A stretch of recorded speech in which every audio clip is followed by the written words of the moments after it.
Kekuatanku hanya dalam hadirat-Mu, Yesusku. Hanya Kaulah segalanya.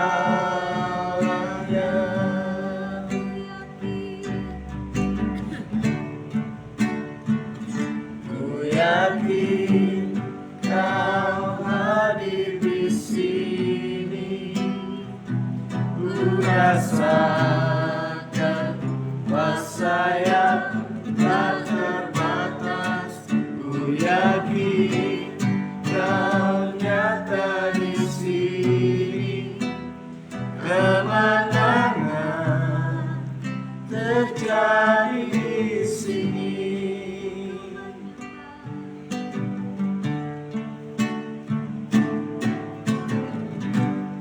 Ku menyembah dalam kudus hadirat-Mu. Ampiri tata kasih karunia-Mu Bapa.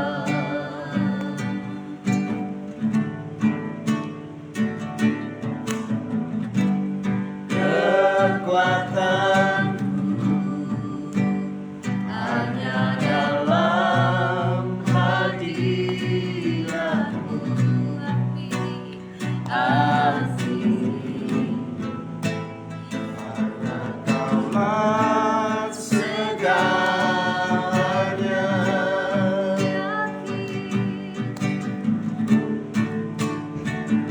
Ku yakin Kau hadir di sini. Ku rasakan kuasa yang tak terbatas. Ku yakin Kau nyata di sini. Kemenangan terjadi di sini. Ku yakin Kau hadir di sini. Ku rasakan kuasa yang tak terbatas. Ku yakin Kau nyata di sini. Kemenangan terjadi di sini. Ku yakin Kau hadir di sini. Ku rasakan kuasa yang tak terbatas. Ku yakin Kau nyata di sini. Kemenangan terjadi di sini. Kesembuhan terjadi di sini. Pemulihan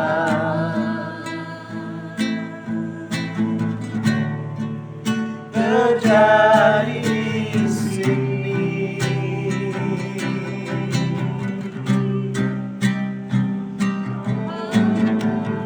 Kami yakin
Tuhan dan juga sumber kekuatan kami.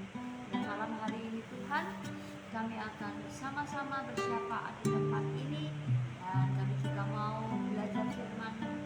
Tuhan memberkati setiap syafaat kami, Engkau memberkati setiap perenungan kami di malam hari. Yes. Dari saudaraku yang kasih Tuhan malam hari ini, kita akan berdoa buat bangsa ini, kita akan berdoa buat Indonesia. Yes. Biarlah Indonesia penuh dengan kemuliaan Tuhan. Kita berdoa juga untuk keselamatan bagi bangsa ini. Bangsa ini juga peroleh belas kasih-Nya Tuhan, sehingga banyak jiwa yang boleh diselamatkan dan dilawat Tuhan. Kita berdoa juga buat kota kita Purwokerto, Kabupaten Banyumas. Berdoa juga untuk kesejahteraannya, berdoa untuk pemimpin daerah kita. Yes. Mari bersama-sama di hadapan Tuhan dengan suara yang terdengar. Mari kita berdoa bagi bangsa dan bagi kota ini.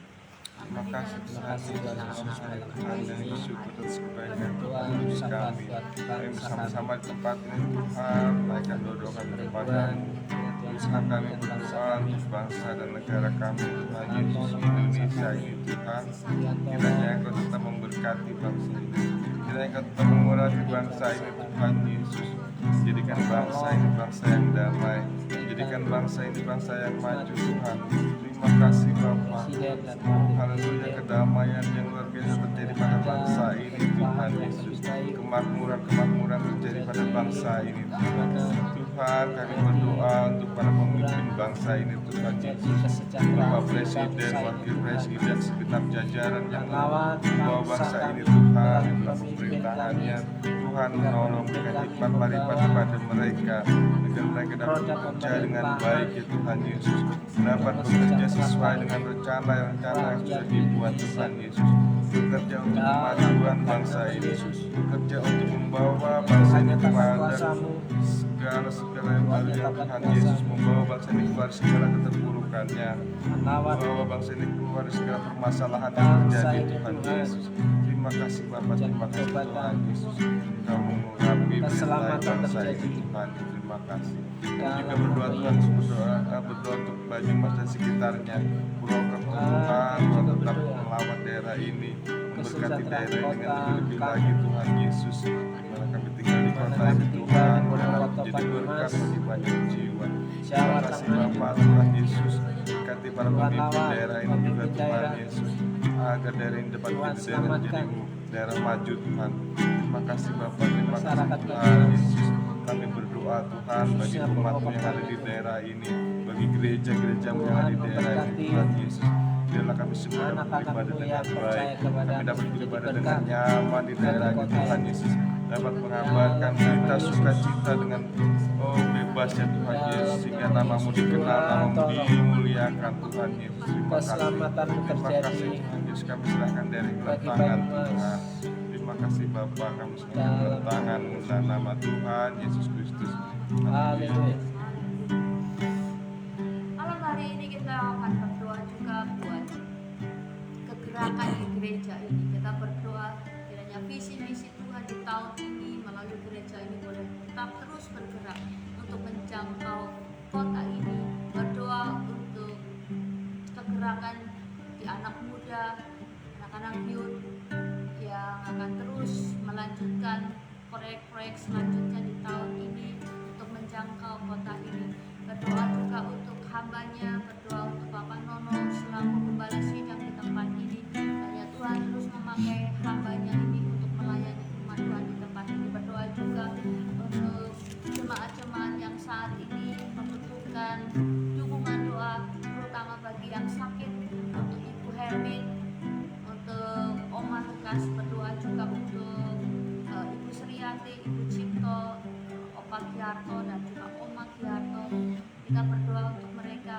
Kita Pak Victor berdoa untuk kami. Terima kasih Tuhan Yesus, malam hari ini juga Tuhan kami berdoa untuk gereja kami GBIBS Purwokerto. Tuhan Yesus, kiranya Engkau tetap memberkati gereja ini Tuhan, memberkati segala rencana-rencana yang sudah dibuat Tuhan, segala apa yang menjadi visi misi gereja ini Tuhan dapat berjalan dengan baik di tahun ini Tuhan. Kami rindu akan semua gerakan baru di tempat ini Tuhan Yesus, dan biarlah mulai dari anak-anak muda kami Tuhan dapat membawa perubahan yang baru di tempat ini Tuhan Yesus. Terima kasih Bapak, terima kasih Tuhan Yesus, memberkati mereka, anak-anak muda kami penyambung tongkat estafet kami Tuhan. Terima kasih kami serahkan dalam tangan Tuhan. Tuhan selalu memberi hikmat marifat kepada mereka dengan segala ide-ide yang baik Tuhan untuk gereja ini. Terima kasih Bapak, terima kasih Tuhan Yesus. Kami juga berdoa Tuhan untuk hamba-Mu Bapak Pendeta Nono Robi Harjo dan Ibu Bibi yang mengembalakan di tempat ini. Tuhan selalu memberikan kesehatan, terus memberikan kekuatan. Tuhan juga selalu menolong, memberikan hikmat marifat dalam membawa gereja ini, membawa jemaat ini untuk lebih dekat kepadamu ya Tuhan Yesus. Terima kasih Tuhan, apa yang menjadi kerinduannya, apa yang menjadi cita-cita dan harapannya Tuhan yang mengabulkan, Tuhan yang mencukupkan segala sesuatu yang menjadi kebutuhannya. Tuhan terima kasih, dan biarlah hamba-Mu tetap dapat menjadi berkat dimanapun dan apapun yang dia lakukan. Terima kasih Bapak, terima kasih Tuhan Yesus. Kami berdoa Tuhan untuk jemaat-jemaat kami yang sedang dalam kelemahan tubuh, yang sedang sakit Tuhan Yesus. Kiranya Kau datang menjamah kehidupan mereka, menjamah segala sakit penyakit yang ada dalam tubuh mereka Tuhan. Memberikan kesembuhan yang paripurna kepada mereka. Untuk Ibu Hermin, untuk Oma Lukas dan orang-orang tua kami yang lain Tuhan Yesus yang mengalami kelemahan tubuh.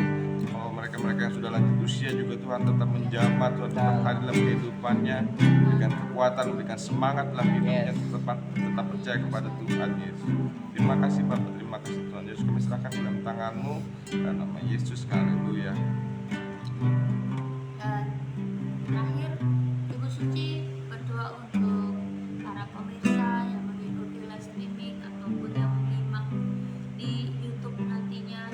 Kiranya Tuhan juga akan menjamah setiap anak-anak Tuhan yang menyaksikannya. Kiranya program ini boleh menjadi berkat dan menjangkau lebih luas lagi bahkan seluruh Indonesia. Bapa di dalam surga, kembali kami mengucap syukur Bapa. Kami bersyukur Bapa untuk segala berkat kemurahan yang telah Engkau berikan dalam hidup kami Bapa. Kami bersyukur untuk kesehatan, kekuatan yang sudah Engkau berikan kepada kami. Bapa, saat ini kami berdoa Bapa untuk saudara-saudara kami yang sedang mengikuti doa live ini Bapa. Kami percaya Bapa, biarlah Engkau memberkati mereka, Engkau melawat mereka satu persatu Bapa. Kami percaya Bapa, biarlah setiap pergumulan yang mereka hadapi, kami percaya Engkau akan membuka jalan bagi setiap masalah mereka Bapa. Dan kami percaya Engkau akan membuka jalan kemenangan bagi mereka Bapa. Karena kami percaya Bapa, jika Engkau sudah membuka pintu berkat bagi mereka, maka tidak ada satupun yang dapat menutupnya Bapa. Kami percaya Bapa, Engkau memberkati setiap anak-anak-Mu ini Bapa. Bapa, kami juga berdoa Bapa, kiranya melalui doa live ini Bapa dapat menjangkau jiwa-jiwa lagi yang lebih percaya kepada Engkau Bapa. Kami percaya Bapa, Engkau memberkati kami satu persatu Bapa. Dan kami percaya Engkau memberkati dengan berkat-berkat yang baru. Kami juga percaya Bapa, Engkau terus memberkati dengan berkat-berkat yang tidak mungkin kami percaya Bapa, karena Engkau Allah yang sanggup melakukan segala perkara yang besar Bapa. Kami percaya Bapa dengan berkat-berkat-Mu Bapa. Biarlah mujizat-mujizat yang tidak lazim terus Engkau nyatakan kepada anak-anak-Mu yang tetap setia dan percaya kepada Engkau Bapa. Terima kasih Bapa. Kami percaya Bapa setiap pergumulan kami pada malam hari ini Bapa. Kami percaya Engkau Allah yang selalu mendengarkan kami Bapa. Dan kami percaya Engkau akan menjawab setiap pergumulan kami pada malam hari ini Bapa. Karena kami mintanya di dalam satu nama, Tuhan Yesus Kristus. Haleluya. Selanjutnya saya serahkan kepada hamba. Kami mengucap syukur Tuhan malam hari ini. Kami percaya Engkau ada di tengah kami, dalam pergumulan kami, dalam doa kami. Kami tahu Tuhan Engkau maha hadir, maha ada. Dan kami percaya Engkau yang akan memberkati setiap berita firman-Mu. Kami belajar, membaca, merenungkan firman-Mu. Beri kami kekuatan dapat mengerti dan melakukan isi hati-Mu dalam kehidupan kami. Dalam nama Yesus, saudara yang percaya Tuhan Yesus baik, katakan amin. Amin.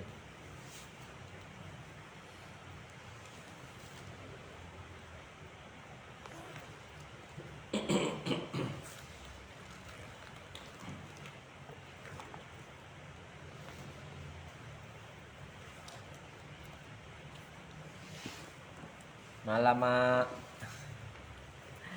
mamaku selalu hadir.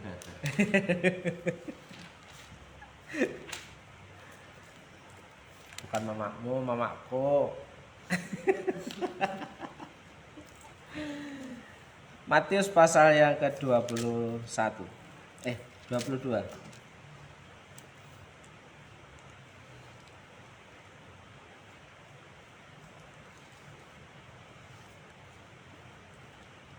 Matius pasal yang ke-22.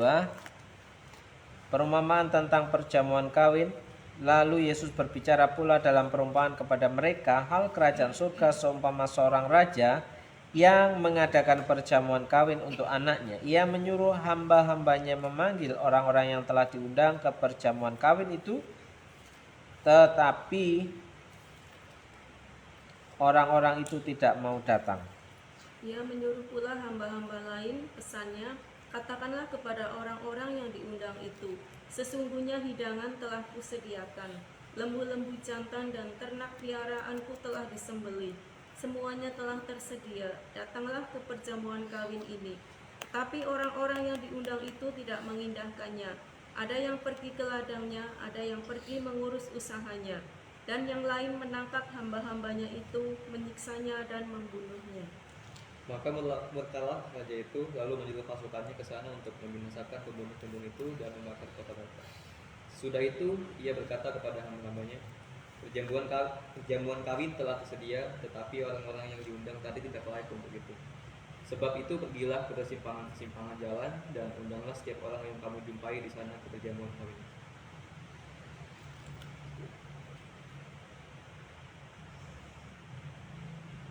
Maka pergilah hamba-hamba itu dan mereka mengumpulkan semua orang yang dijumpainya di jalan-jalan, orang-orang jahat dan orang-orang baik, sehingga penuhlah ruangan perjamuan kawin itu dengan tamu. Ketika raja itu masuk untuk bertemu dengan tamu-tamu itu, ia melihat seorang yang tidak berpakaian pesta. Ia berkata kepadanya, hai saudara, bagaimana engkau masuk kemari dengan tidak mengenakan pakaian pesta? Tapi orang itu diam saja. Lalu kata raja itu kepada hamba-hambanya, ikatlah kaki dan tangannya, dan campakkanlah orang itu ke dalam kegelapan yang paling gelap. Di sanalah akan terdapat ratap dan kertas gigi. Sebab banyak yang dipanggil, tetapi sedikit yang dipilih. Kemudian pergilah orang-orang Farisi. Mereka berunding bagaimana mereka dapat menjerat Yesus dengan suatu pertanyaan. Mereka menyuruh murid-murid mereka bersama para pendukung Herodes bertanya kepadanya, Guru, kami tahu engkau orang yang jujur dan dengan jujur mengajarkan jalan Allah, dan engkau tidak takut terhadap penilaian orang, sebab engkau tidak memandang muka. Katakanlah kepada kami pendapatmu, apakah diperbolehkan membayar pajak kepada kaisar atau tidak? Tetapi Yesus mengetahui kejahatan hati mereka itu, lalu berkata, mengapa kamu mencobai aku, hai orang-orang munafik? Tunjukkanlah kepadaku mata uang untuk pajak itu. Mereka membawa suatu dinar kepadanya. Maka ia bertanya kepada mereka, gambar dan tulisan siapakah aku ini? Siapakah ini? Jawab mereka, gambar dan tulisan kaisar. Lalu kata Yesus kepada mereka, berikanlah kepada kaisar apa yang wajib kamu berikan kepada kaisar, dan kepada Allah apa yang wajib kamu berikan kepada Allah. Mendengar itu heranlah mereka dan meninggalkan Yesus lalu pergi. Pertanyaan orang Saduki tentang kebangkitan. Pada hari itu datanglah kepada Yesus beberapa orang Saduki yang berpendapat bahwa tidak ada kebangkitan. Mereka bertanya kepadanya, Guru, Musa mengatakan bahwa jika seorang mati dengan tiada meninggalkan anak, saudaranya harus kawin dengan istrinya itu dan membangkitkan keturunan bagi saudaranya itu. Tetapi di antara kami ada 7 orang saudara. Yang pertama kawin, tetapi kemudian mati. Dan karena ia tidak mempunyai keturunan, ia meninggalkan istrinya itu bagi saudaranya. Demikian juga yang kedua dan yang ketiga sampai dengan yang ketiga. Dan akhirnya sesudah mereka semua Sesudah mereka semua, perempuan itu pun mati. Siapakah di antara ketujuh orang itu yang menjadi suami perempuan itu pada hari kebangkitan? Sebab mereka semua telah beristrikan dia. Yesus menjawab mereka, kamu sesat, sebab kamu tidak mengerti kitab suci maupun kuasa Allah. Karena pada waktu kebangkitan orang tidak kawin dan tidak dikawinkan, melainkan hidup seperti malaikat di sorga. Tetapi tentang kebangkitan orang-orang mati, tidakkah kamu baca apa yang difirmankan Allah ketika Ia bersabda,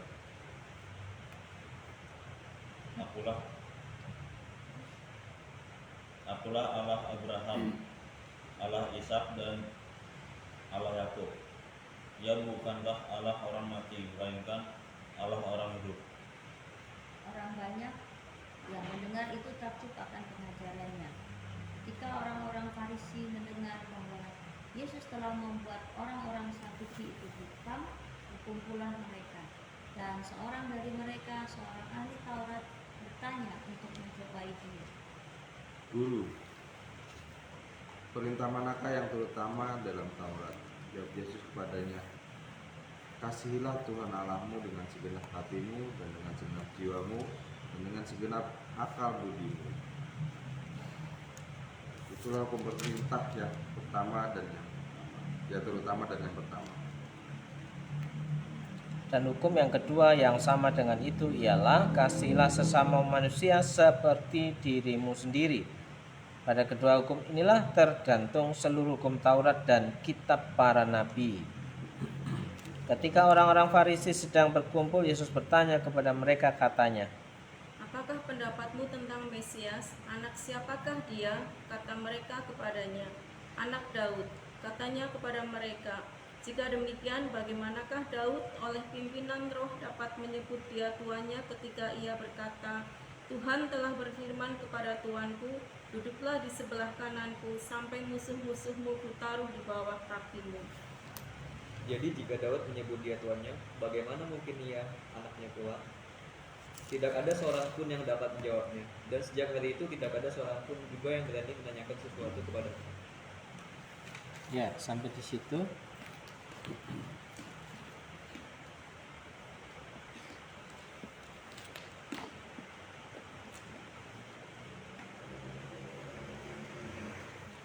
Oke, bagian pertama, perikop pertama perumpamaan tentang perjamuan kawin.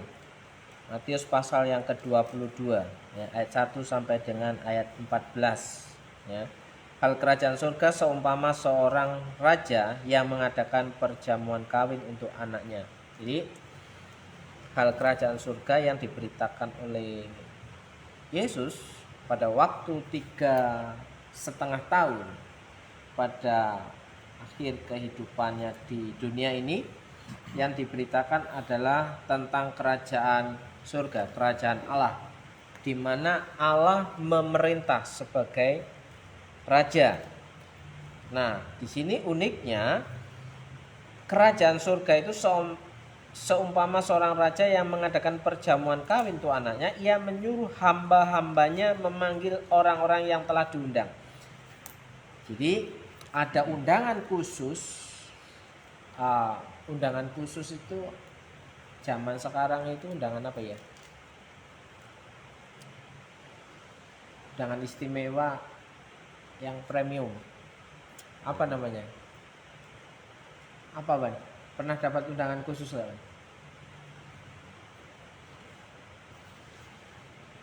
Ban? Enggak. Oh, nggak pernah kumpul-kumpul ya. Jadi ada undangan khusus yang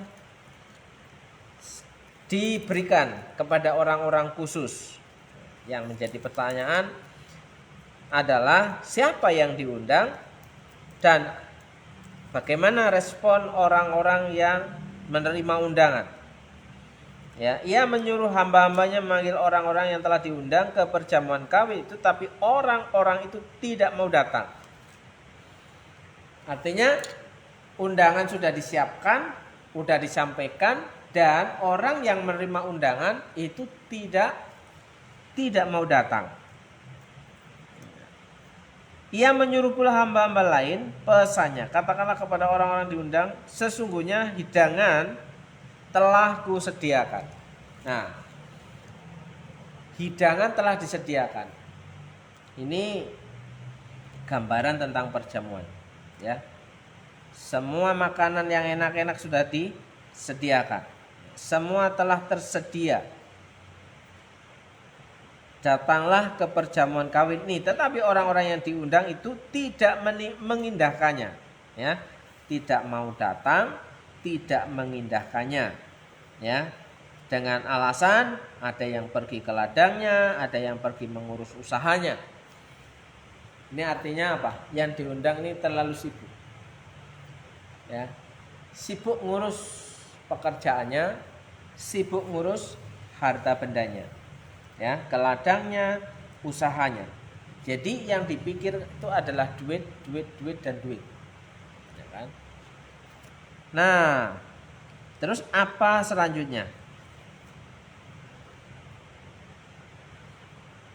Ada yang pergi ke ladangnya, ada yang pergi mengurusnya, dan yang lain menangkap hamba-hambanya itu, menyiksanya dan membunuhnya.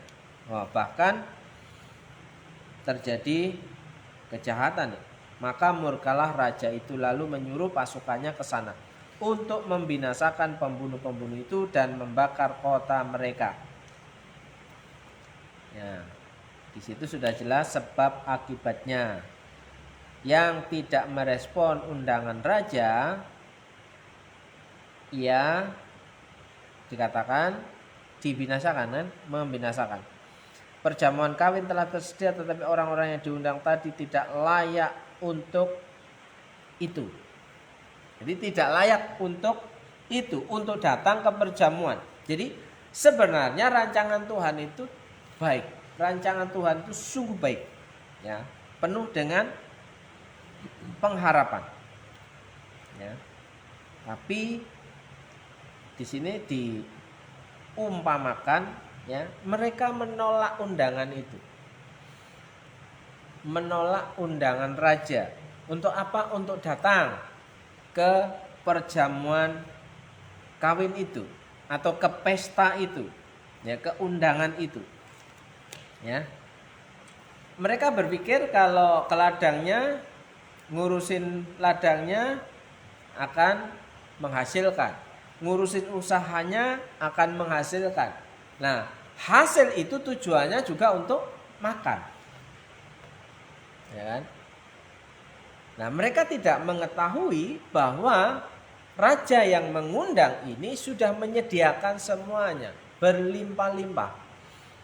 Jadi dengan kata lain, Tuhan itu memanggil umat manusia untuk datang kepadanya.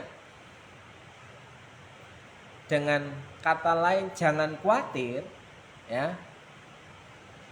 Tuhan sudah menyediakan apa yang diperlukan oleh umatnya. Seringkali ada banyak orang seperti yang terdapat dalam perumpamaan ini. Mereka masih mengkhawatirkan hidupnya, takut tidak cukup. Lumayan, kapan lagi, ya, untuk mendapatkan uang, ya kan? Ngurusin ladang, ngurusin usaha itu berbicara masalah pendapatan, ya. Dan banyak orang hari-hari ini pun, ya, berpikir sama, bahwa ke gereja itu buang-buang waktu, ibadah itu buang-buang waktu, kalau bisa cepat-cepat pulang, dan ketika pulang cepat langsung bekerja, buka tokonya atau ngobet. Itu kalau yang motivasinya cuan-cuan juga, ya. Tapi kalau yang males ya tetap aja ya, tetap aja, ya, tapi nggak betah untuk berpesta secara rohani, ya. Berpesta secara rohani itu menggambarkan pesta rohani, ibadah, penyembahan kepada Tuhan, ya. Tuhan, mari datanglah kepadaku yang letih Yesus. Banyak orang itu merasa capek, lelah, ya. Tapi ketika Tuhan memanggil, marilah datang kepadaku, dengan alasan sibuk lagi, ya kan? 6 hari lamanya engkau bekerja, 1 hari istirahat dan nikmatilah bersama dengan Tuhan dan keluarga tentunya, ya kan? Tapi ada banyak orang memakai 7 hari full, ya, masih kurang, 6 hari masih kurang, ya, sampai hari Minggu dibikin arisan. Gak bisakah arisan hari selain hari Minggu? Gak bisakah arisan di luar jam ibadah? Minggu depan juga masih ada hari Minggu. Gak ibadah 1 kali, ya gak apa-apa lah. Kalau saudara kita itu tidak melakukan syariat agamanya, itu harus bayar. Misalnya, ya, ketika puasa bolong itu berhutang dan harus dibayar pada waktu bukan bulan puasa. Misalnya kalau 1 bulan 30 hari itu harus puasa full, nah berarti terus nggak puasa 10 hari, 10 hari ini harus dibayar. Kalau enggak dosa. Nah, tidak ada istilah tahun depan juga ada bulan puasa, nggak begitu dong. Tapi orang Kristen punya konsep banyakan, minggu depan masih ada, hari ini arisan dulu, atau hari ini kemana lah gitu, ya. Ternyata terkadang lebih taat orang yang di luar sana daripada orang yang mengaku aku pengikut Tuhan lah, bahkan yang ngomong aku mau menjadi pengikut Kristus sejati. Sampai hari ini gak datang-datang ibadah. Tuhan memanggilku kawan. Semoga kau menonton malam hari ini, ya. Nah, saudaraku yang dikasih Tuhan, percayalah bahwa Tuhan itu sudah menyediakan yang terbaik. Khawatir pasti ada, tapi jangan terlalu khawatir. Nah, serahkanlah kekhawatiranmu kepada Tuhan. Ketika kita mengkhawatirkan diri terlalu berlebihan, maka yang terjadi adalah sakit. Pak Victor kerja lembur terus, suaranya sudah mulai pecah. Sudah mulai grok-grok ya. Ini sudah serak gitu kan. Jadi ketika tubuh kita diforsir di luar batas, ya, jam kerja kita, itu juga akan mengalami apa? Trouble ya. Trouble. Penurunan imun. Ya, karena mesinnya bekerja terus menerus. Ya. Tidak ada mesin yang bekerja terus-menerus akan tidak rusak, pasti akan rusak. Motor aja selama masih baru dipakai terus-menerus tanpa diservis, kan masih baru. Tahu-tahu apa? Roda apa? Seat belt itunya apa Pak itu? Yang metik itu. Seat beltnya. Fan beltnya putus. Ya. Oh, aman kok. Terus dilihat, dicek apa? Olinya tinggal 1/4 Pak. Aman, cuma bau sangit aja katanya. Oh, ada yang pengalaman. Ya. Makanya kontrol apa Pak namanya? Checking ya, apa? Servis bulanan itu apa namanya? Servis rutin, pemeliharaan rutin. Ya, ada pemeliharaan rutin. Nah, seringkali kita lupa terhadap pemeliharaan kehidupan kita, pemeliharaan waktu hidup kita, pemeliharaan imunitas kita. Kita full, ya kan? Sehingga akhirnya kita mengalami drop, ya kan? Trouble dalam kesehatan. Padahal di sini dikatakan sudah disediakan, ya. telah kusediakan. Ya, Tuhan sudah menyediakan. Ya, masihkah kita kurang percaya terhadap penyediaan Tuhan? Ya. Terus, jadi di sini mereka dianggap perjamuan kawin telah tersedia, tetapi orang-orang yang diundang tadi tidak layak untuk itu. Tidak layak karena apa? Tidak memenuhi undangan khusus itu.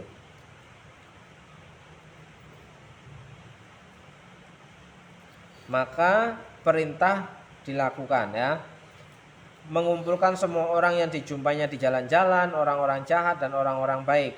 Jadi akhirnya undangan khusus itu diabaikan, digantikan undangan terbuka. Semua bisa masuk, baik orang baik maupun orang jahat, semua bisa masuk. Ya. Sehingga penuhlah ruangan perjamuan kawin itu dengan tamu. Tapi ada masalah di situ, ya. Ketika raja itu masuk untuk bertemu dengan tamu-tamu itu, ia melihat seorang yang tidak berpakaian pesta. Ya. Di Purwokerto masih ada, ya, pergi kondangan pakai kaos. Ada ya? Masih ada. Ya. Tujuannya cuma cari makan doang. Ya. Nah, di sini yang tidak berpakaian pesta dikatakan, ia berkata, "Hai saudara, bagaimana engkau masuk kemari dengan tidak mengenakan pakaian pesta?" Tetapi orang itu diam saja. Nah, tetapi orang itu diam saja. Ternyata orang ketika ditanya tidak mau menjawab, tidak bisa menjawab, hanya diam saja, itu sudah terwakili.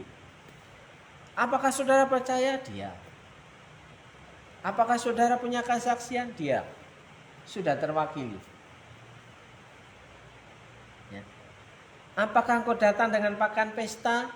Maksudnya pakaian pesta ini adalah ketika datang kepada Tuhan, ya, ketika punya tujuan untuk beribadah kepada Tuhan, tujuannya adalah untuk, ya, memuji dan menyembah Tuhan. Tapi ketika datang dengan maksud-maksud tertentu, ya, maka di situ dikatakan tidak layak. Pakaian pestanya apa ya? Kejujuran. Bahkan ketika kita bertengkar dengan saudara, kita disuruh berdamai dulu baru ibadah. Bahkan dikatakan jangan sampai kau persembahan, tahan persembahanmu, kau berdamai dulu dengan saudaramu baru kau persembahan. Ya. Ada daya dewa. Kalau saudaranya masih kekurangan gitu. Nah. Alihkan dulu persembahan itu ke sana. Itu kan orang Farisi. Jadi kalau orang Farisi bilangnya ahli Taurat itu lebih malah dia persembahan dulu, orang tuanya dibiarkan nggak makan. Ahli Taurat. Tapi yang tadi tahan persembahanmu untuk Jamu yang kekurangan. emang bener Pak dibelikan beras gitu. Ya, sampai nggak persembahan dengan dalih untuk apa? Menyantunin keluarganya. Apakah benar demikian? Adakah di antara kita yang mendengar ini, ya, tidak bisa persembahan gara-gara untuk memberi makan keluarganya? Ada nggak? Mbak Suci, ada nggak? Dengan ini mau ngopenin istriku, ngopenin anakku, ya nggak akan pernah persembahan loh. Untuk ngopenin istriku, ngopenin anakku, ngopenin adikku, ngopenin kakakku, ngopenin ini, ya nggak akan persembahan seumur hidup. Kalau dasarnya itu. Ya jelas ya. Biasanya kalau ahli ekonomi akan mengelola ada pos-pos. Oh, ini untuk jatah kebutuhan sehari-hari. Gitu kan Pak, ahli ekonomi. Ya kan? Untuk beli beras dan kawan-kawan ini sudah ada posnya ini sekian dari pendapatan. Terus untuk ya beli keperluan-keperluan yang lain sudah ada posnya. Untuk keperluan anak sudah posnya. Untuk persembahan pun harusnya sudah ada posnya, tapi dimakan juga ini kayaknya. Nah, sementara untuk dana sedekah itu ada pos tersendiri. Ya, kalau kita mau bersedekah sosial itu ada posnya sendiri, ada anggaran tidak terduga masuk dalam ilmu apa akuntansi ya Pak ya. Anggaran tidak terduga itu 10% dari pendapatan, kecuali kita nggak punya pendapatan. 10%-nya dari mana? Ya kan? Nah, seringkali ya kalau keuangan pribadi ini ketat seketat itu tiba-tiba muncul ya pengkhotbah, kalau saudaramu ada yang kekurangan, bantulah dulu, tahan persembahanmu, ya nggak usah kamu persembahan, berikanlah kepada saudara. Pertanyaannya, benarkah diberikan? Tapi kalau misal beneran diberikan, itu benar atau salah? Yang mana? Itu yang menahan persembahan tapi buat menolong saudara gitu. Kalau misal memang beneran diberikan, itu benar atau salah menunda persembahan? Bukan soal atau benar. Persembahanmu berapa? Ngasih makannya berapa? Iya sih, cuma kan waktu itu pernah dengar di TikTok sih. Ya, Yang apa? Waktu itu sempat lewat nggak tahu pendeta siapa gitu, dia khotbah. pendeta Kristianus, Iya kayak nggak tahu. bojone Heni Kristianus. Nah, Tahan persembahanmu jika Ya. saudaramu benar-benar butuh. Jangan sampai kamu persembahan tapi saudaramu menangis kelaparan. nah persembahan 5.000 untuk ngasih makan saudara 5.000 kenyang apa? Iya sih. Pertanyaannya lagi itu apakah uang ini satu-satunya? Apakah satu-satunya 5.000 ini? Nggak ada yang lain.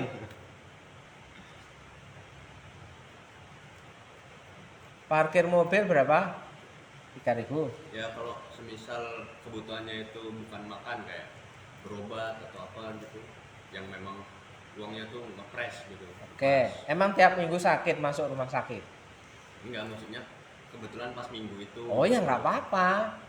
Tapi permasalahannya apakah alokasi dana persembahan ini nggak ada dana yang lain di dompetnya, di rekeningnya?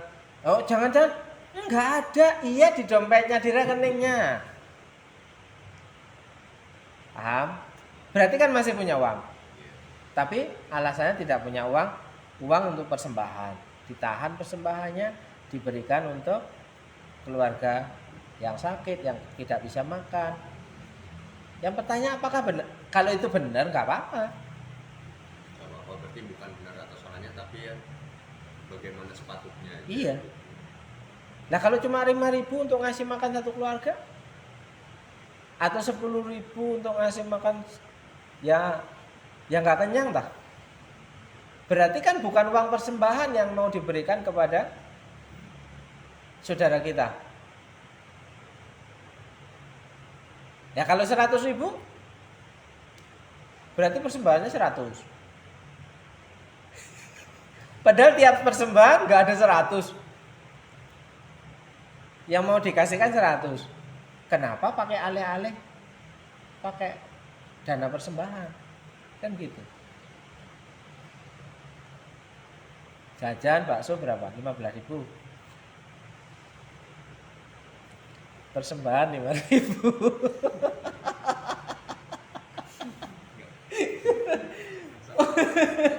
Wah, daripada saya nggak makan, nah, gitu kan?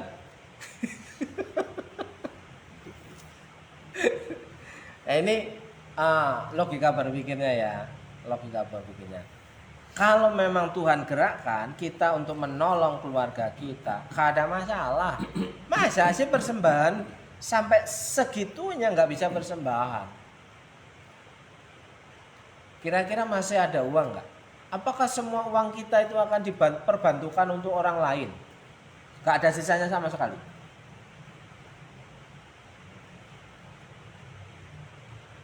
Masuk logika? Ya. Bukan soal benar atau salah, tapi apakah benar satu-satunya uang itu yang harus dialokasikan ke tempat lain? Kan bisa. Kita makan 3 kali sehari. Kan kita sunat. Kita makan cuma 2 kali. Yang 1 kali yang bisa dipotong untuk dikasihkan keluarga. Logikanya begitu. Jadi tahan mengurangi porsi makan. Yang harusnya 3 kali, kita makan 2 kali. Ya apa-apa sih sekali makan 2. Lemes-lemes dikit. Ya. Jadi ada banyak hal yang orang punya alasan. Jadi di sini kita kembali ke sini, ini jauh ke sana ya. Diam saja, orang itu diam saja. Lalu kata raja itu kepada hamba-hambanya, ikatlah kaki dan tangannya dan campakkanlah orang itu ke dalam kegelapan. Artinya apa? Orang yang tidak layak datang menghadap Tuhan. Banyak orang itu kepedean, apalagi orang Kristen itu kepedean. Aku layak kok. Ya, aku layak masuk surga. Alasannya apa? Ya. Karena Tuhan sudah menebusku. Lah yang ditebus kelakuannya tetap. Banyak orang Kristen kepedean, percaya, terlalu percaya diri tanpa melihat diri sendiri. Misalnya ya, sebenarnya semua kita tidak layak untuk melayani Tuhan. Kenapa? Karena seringkali kita itu ya jatuh bangun, tapi sering jatuhnya daripada bangunnya. Kita keluar aja, ya kan? Motoran aja ya, ketika ada yang klakson di belakang, Om Nono reaksinya siapa sih bel-bel terus, klakson terus, gler. Loh, itu pun juga emosi naik kan, berarti kan sering jatuhnya. Ya kalau kita nggak punya kesadaran, jangan terlalu pede. Wah, aku pasti terima nih masuk surga. Loh iya loh. Makanya jangan terlalu sombong bahwa kita ini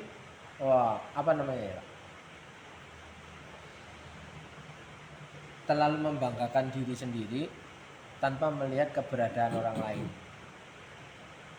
Ya. Pokoknya aku bisa. Tunggu aja tanggal mainnya. Misalnya untuk aktualisasi diri, kita ingin membuktikan bahwa kita bisa lebih dari orang lain, itu juga kesombongan. Pada akhirnya, ya, orangnya Kak Nonton. Pada akhirnya orang yang seperti itu sudah 11 tahun, 12 tahun, hampir 15 tahun dijalani kehidupan seperti itu, semua tercapai, bisa beli rumah, beli mobil, pada akhirnya berantakan seketika. Karena apa? Tujuannya untuk menunjukkan bahwa kita bisa. Ya. Akan kutunjukkan dengan usaha dan aku bisa menjadi orang kaya. Tapi pada titik puncak terjadilah kehancuran. Orangnya masih ada hari ini, ada di Purwokerto. 11 tahun punya rumah, 11 tahun punya mobil, 11 tahun punya usaha. Ya. Tapi pada titik puncak kejayaannya terjadi kehancuran. Apa kehancurannya? Ada pihak-pihak lain yang menggerogoti seperti ini. Nah, makanya kita tidak boleh terlalu sombong bahwa kita adalah orang yang paling baik satu-satunya, sementara orang lain, sehingga kita bisa meremehkan orang lain. Ya. Oke, banyak yang dipanggil tapi sedikit yang dipilih. Berarti banyak enggak ya masuk surga?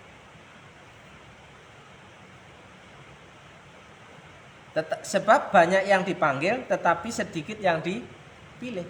Banyak yang mengaku Kristen tapi sedikit yang dipilih. Karena hari Minggu lebih baik arisan daripada ibadah. Bisa ulang-ulang ya. Atau dipindahkan ibadahnya di tempat arisan. Lah kalau arisan sebulan 2 kali, sebulan 3 kali tiap minggu, ya mending ibadahnya dipindahkan ke arisan. Jadi ibadahnya waktu arisan itu. Kan begitu. Tapi orang yang begitu masih merasa dirinya layak di hadapan Tuhan. Bahwa, wah aku adalah garam dan terang dunia. Kira-kira cocok. Ya kalau saya ngomong kayak gini pasti marah orang-orang Kristen pasti marah. Kenapa? Kan enggak mau siapapun yang disinggung enggak mau. Kamu suka disinggung marah enggak? Marah. Siapapun kalau disinggung marah. Padahal ketika diomong itu fakta kan. Kecuali fitnah loh. Harusnya kalau fakta diem. Tapi kalau fitnah boleh marah. Wong aku enggak arisan kok. Kalau difitnah malah ketawa. Ya kan? Sama aja ketika aku bilang, wah kamu hitam. Harusnya kamu marah. Marah emang bener itu. Wah kamu putih gitu kan. Sewadang berbunga-bunga. Padahal fitnah. Baru sadar tak? Ya. Jadi sampai di situ aja. Sampai yang lain lagi panjang. Wah kalau kita mau renungan di Injil tidak bisa satu pasal, satu perikop. Oh hukum kasih. Ya iya tadi. Hukum kasih, kasihilah Tuhan Allahmu. Singgung sebentar. Kasihlah Tuhan Allahmu dengan segenap hatimu, dengan segenap jiwamu, dan dengan segenap akal budimu. Ya, jadi seluruh keberadaan hidup kita mengasihi Tuhan. Tapi hukum yang kedua dikatakan kasihlah sama manusia, bukan kasihlah keluargamu saja. Egois sekali. Emang surga milik keluarga. Wah, satu keluarga terjun ke jurang maut semua gimana? Gara-gara terlalu mengasihi keluarganya, anak cucunya, cicit buyutnya, ya kan? Sampai nggak peduli terhadap sesama. Masa sesama manusia itu cuma keluarganya doang? Ya, yang tadi misalnya uang persembahan untuk keluarganya tok. Lah sesamanya gimana? Kasihlah sesama manusia, bukan kasihlah keluargamu saja. Nah, berarti kalau mau jadi berkat untuk sesama dan keluarga, berarti kan harus punya uang. Lah kalau nggak punya uang gimana mau jadi berkat? Bagaimana mau nolong keluarga? Berarti kita nggak makan. Karena apa? Uang makan kita berikan kepada keluarga kita supaya dia tertolong. Apakah benar kayak gitu? Terus nanti kita cari pinjaman untuk makan. Gimana ceritanya? Lebih masuk akal mana sih? Lebih masuk akal mana? Membantu orang keluarga atau orang lain, tapi kita nggak bisa makan.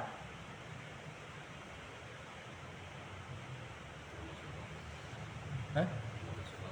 Nanti kamu punya istri, istrimu nggak makan. Nanti kamu punya anak, anakmu nggak makan. Untuk bantu keluarga nih.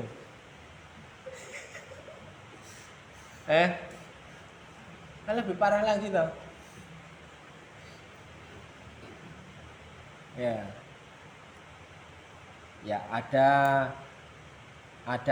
dana untuk kenakalan, ada dana untuk nolong orang lain, ada dana untuk plesir, ada dana untuk jalan-jalan, ada dana untuk shopping, ada dana untuk persembahan.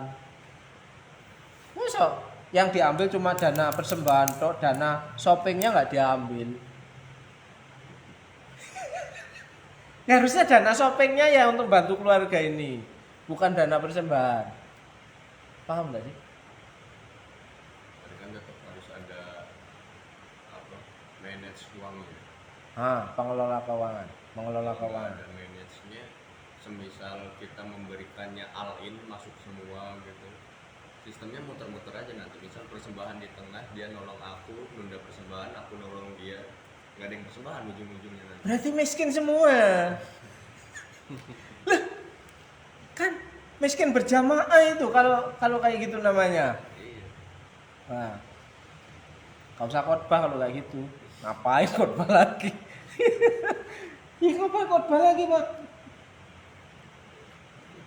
Nah, kalau semuanya miskin, untuk apa dikhotbahin? Oh, harusnya kerja dong. Supaya keluar dari kekurangannya. Kan itu. Wah, kalau dikhotbahin tahan persembahannya ini, wah muter-muter aja seperti katamu tadi. Jadi paham sampai di situ, tidak ada ya kasusnya dua peser milik janda tua renta itu yang harusnya untuk makan sehari dia berikan persembahan semua, malah dia lebih baik gak makan, tapi gak mati-mati nih. Gak ada ceritanya setelah besoknya itu kan ada kabar duka cita bahwa nenek kemarin yang persembahan gak makan 1 hari meninggal gara-gara gak makan. Gak ada catatannya, gak ada ya kan? Kayak gitu. Sampai di situ aja itu. Kasihlah Tuhan, kasihlah sesamamu. Ya bukan keluargamu saja gitu. Kalau keluarga saja, aku ngapain jadi pendeta? Lebih baik aku mengasihi keluargaku sendiri, adikku, ya, orang tuaku sendiri. Ngapain ngopainin orang lain? Berarti harus diganti hukum yang kedua ya, Kak. Yang hukum yang pertama, kasihlah Tuhan Allahmu dengan segenap hatimu, jiwamu, kekuatanmu, akal budimu. Hukum yang kedua, kasihlah keluargamu. Ngono tok. Rusak rek. Oke, sampai di situ. Langsung penutup. Iya nah. Pasti kalau ini pas-pas nanti. Mau nanya. Oh, ada tanya? Ya. Ayat 31 sama 32 ini aku agak ngeblank di situ. Mana? Sebenarnya ngeblanknya di ayat 32-nya sih, cuma kan harus disatuin sama 31-nya. 31. Oh, tentang kebangkitan orang mati. Iya. Apa yang kamu tanyakan? Itu kan di ayat 32-nya, akulah Allah Abraham, Allah Ishak dan Allah Yakub. Di situ kenapa ada tanda pertanyaan di situ? Tanda tanya. Nah, kalau menurut bayanganku sih, kalau ngikutin dari ayat 31-nya itu dia seolah-olah kayak kamu nggak dengar apa yang dia bilang akulah Allah gitu. Dia kayak lagi ngasih tahu orang kan, atau gimana? Kamu pernah dengar kata retorika? Kalimat retorika. Retorika itu sebuah pertanyaan yang tidak perlu dijawab. Bukankah Allah kita itu Allah yang maha kuasa? Apakah perlu dijawab? Enggak. Memang Tuhan maha kuasa, Allah kita maha kuasa. Nah itu kan tanda tanya. Itu namanya bahasa retorika yang sering dipakai orator-orator. Masihkah kita mau percaya kepada pemerintah? Harus dijawabkah ketika orang orasi?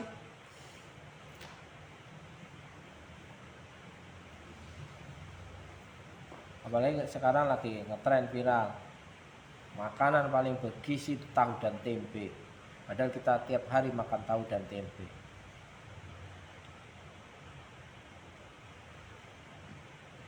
Tapi banyak yang berkata, kamu tahu nggak bahwa makanan bergizi gratis? Kan tidak perlu dijawab, ada gambarnya, ya kan? Nah itu retorika. Jadi masalah di surga itu tidak bicara masalah kawin-mawin. Tidak ada perkawinan tidak ada nikah ulang di surga. Tapi dengan siapa? Aku dengan kamu, kalau kita nanti sama-sama ketemu di sana, ya aku tahu, paham. Kamu Charles. Katanya hidup seperti malaikat di surga. Di surga tidak punya istri lagi. Sibuk ngurusin istrinya di surga nanti. Ya. Lah kalau yang istrinya 2, ketika ditinggal mati dia nikah lagi, marah di surga. Masa di surga masih marahan? Loh, kenapa kamu bawa gandengan? Padahal dulu janjinya sehidup semati. Giliran aku mati kamu kawin lagi. Nah, bisa terjadi pertengkaran lagi di surga. Di surga tidak ada kawin-mawin. Kalau ada yang mengajarkan, pendeta mengajarkan bahwa ada pernikahan dalam roh, pernikahan di surga, yang nggak cocok dengan ayat ini. Karena di surga tidak lagi ngomongin kawin atau dikawinkan. Itu juga bidadari. Iya.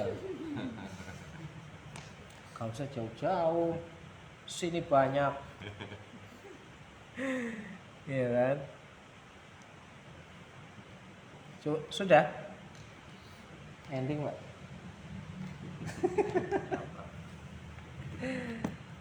Ya, kalau dari apa yang sudah kita baca dari perikop yang perumpamaan tentang perjamuan kawin ya, sini diumpamakan sebagai raja yang mengundang acara pesta pernikahan anaknya. Sini juga Tuhan mengumpamakan di sini tuh di awal dari perumpamaan ini raja mengundang orang-orang spesial itu orang-orang pilihannya. Mungkin VVIP. iya, orang-orang pilihan, orang-orang yang dia kenal, orang-orang yang jadi harapan lah bagi dia. Tapi di situ terjadi penolakan yang membuat sakit hati oleh dari raja yang mengundangnya. Ya, sampai ada perlakuan kekerasan terhadap orang-orang yang mengundangnya. Dan akhirnya memutuskan untuk mengundang orang lain selain orang yang VIP lah, VIP. Saya jadi mau bertanya lagi, bukan nyimpulin, mau bertanya, ya, tapi bukan. Di situ orang lain yang bukan orang pilihan, ya, mau datang dan mau hadir dalam pesta tersebut.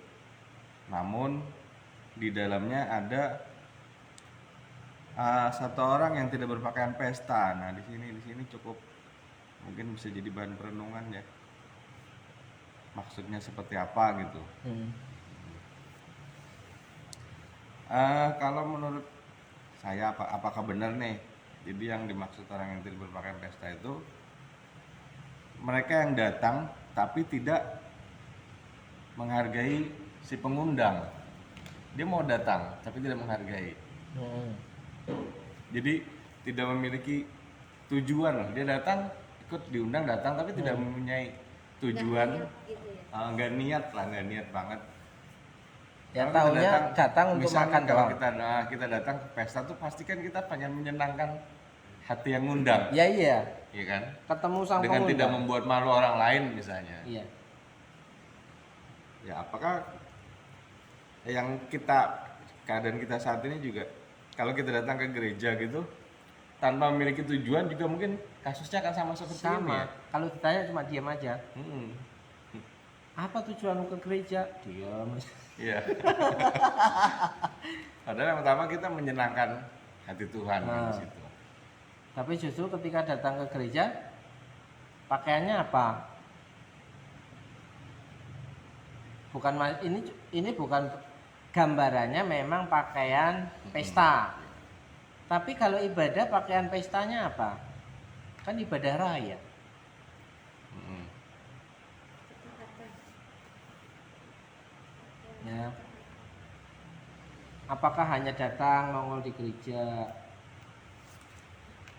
Nah, jadi hati-hati juga bagi kita yang ke gereja itu hanya sebagai apa namanya? Kebiasaan ya. Rutinitas. Intinya. Nanti nasibnya akan seperti ini nih, akan dicampakkan, dibuang, diikat. Kayaknya besok minggu pakai toples, Pak. Oh gitu ya. Siap ya? Ya udah pakai nats itu aja. Jangan. Nanti banyak yang dicampakkan.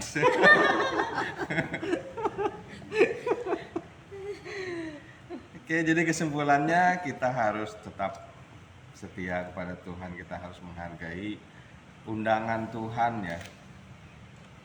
Bahwa Tuhan itu mengundang kita pasti sudah menyiapkan segala sesuatu yang baik untuk kita.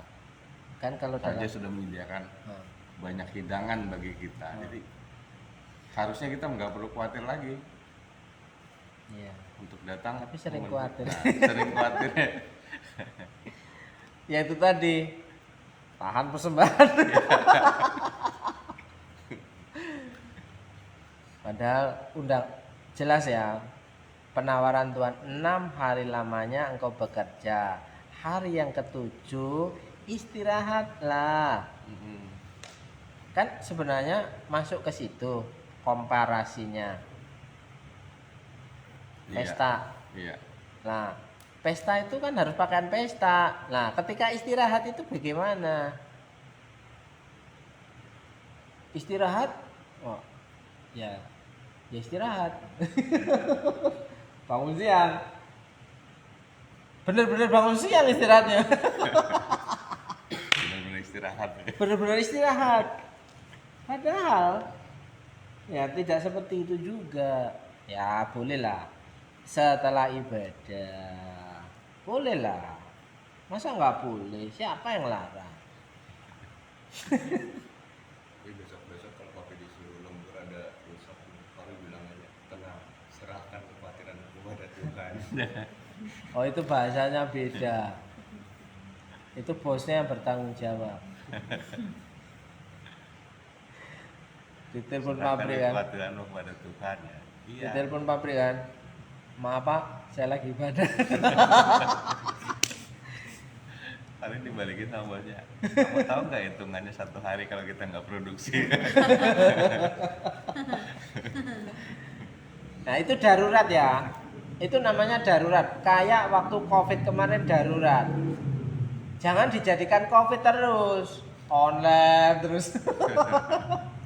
Ya itu darurat, termasuk darurat. Karena papimu masih bekerja pada perusahaan. Ya kan? Lah, yang tidak bekerja di perusahaan orang lain, tapi memperlakukan dirinya seperti bekerja di perusahaan orang. Aku nggak bisa meninggalkan warungku, aku nggak bisa meninggalkan tokoku, aku nggak bisa meninggalkan rumahku. Lah,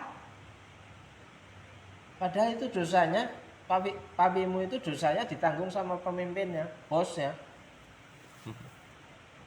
Akumulasinya begitu.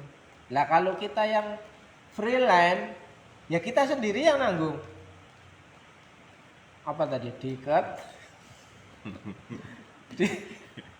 Diikat ya Pak?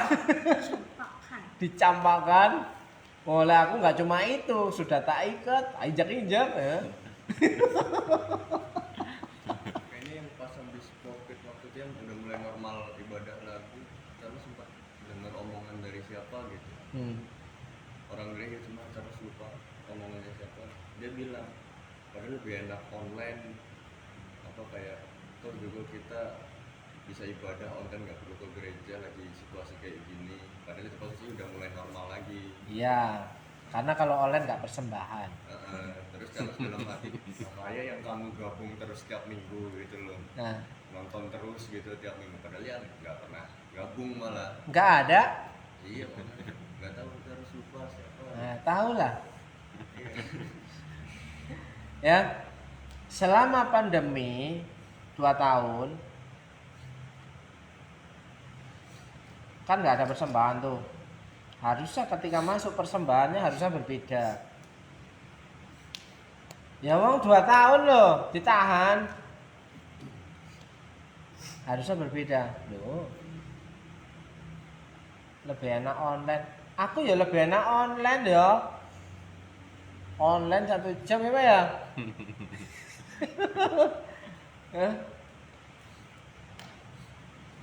Sebenarnya enak online. Kalau saya tidak disuruh pendeta sebelah untuk onsite, saya nggak onsite. 2 tahun itu ya.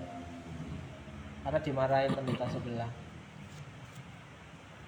Onsite mas ketemu di pasar itu. Ya karena senior saya ikutin langsung besok minggunya saya umumkan ada onsite.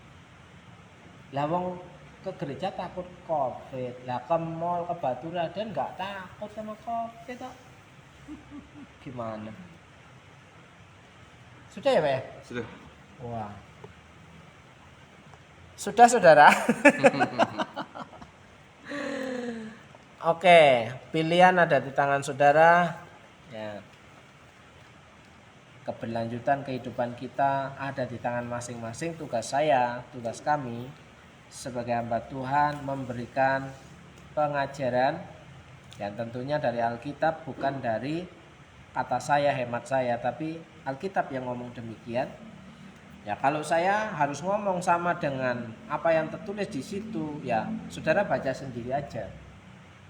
Gak perlu penjelasan. Itu kan kata-katanya Nono. Ya kan nggak perlu penjelasan berarti kan, sudah paham semua ya sudah, lebih enak. Mari kita membaca, paling baca berapa menit. Selesai kan? Berdoa, pulang. Udah. Ringan ya. Nggak persiapan. Oke, mari kita berdoa. Terima kasih Tuhan malam hari ini, kayak percaya Tuhan menyediakan yang terbaik bagi orang-orang yang Tuhan anggap istimewa. Orang-orang yang memenuhi undangan Tuhan. Kami tahu bahwa kami orang yang penuh dengan kelemahan, beri kami kekuatan tetap percaya kepada Tuhan dan tetap menjadi alat-Mu di tengah-tengah situasi yang sulit ini. Dalam berkat nama Yesus, berkati Pak Victor, sekeluarga, istri, anak-anak, berkati Mbak Suci dan keluarga, juga anak-anak, berkati Moreno juga keluarganya yang ada di Lampung, berkati kami semua dengan kesehatan supaya kami dapat berkarya untuk kemuliaan nama Tuhan. Beri kami penghiburan dan kekuatan supaya kami dapat melakukan sesuatu yang menyenangkan hati Tuhan dan bagi sesama kami. Terima kasih Tuhan Yesus. Kami percaya Tuhan sudah sediakan setiap pagi, setiap hari selalu baru bagi umat-Mu yang setia. Dalam berkat nama Yesus, saudara yang percaya Tuhan Yesus baik, katakan amin. Amin, amin. Shalom semuanya. Selamat malam, Mak. Tuhan berkati. Kak Eliana, Tuhan berkati, dan lain-lain. Shalom.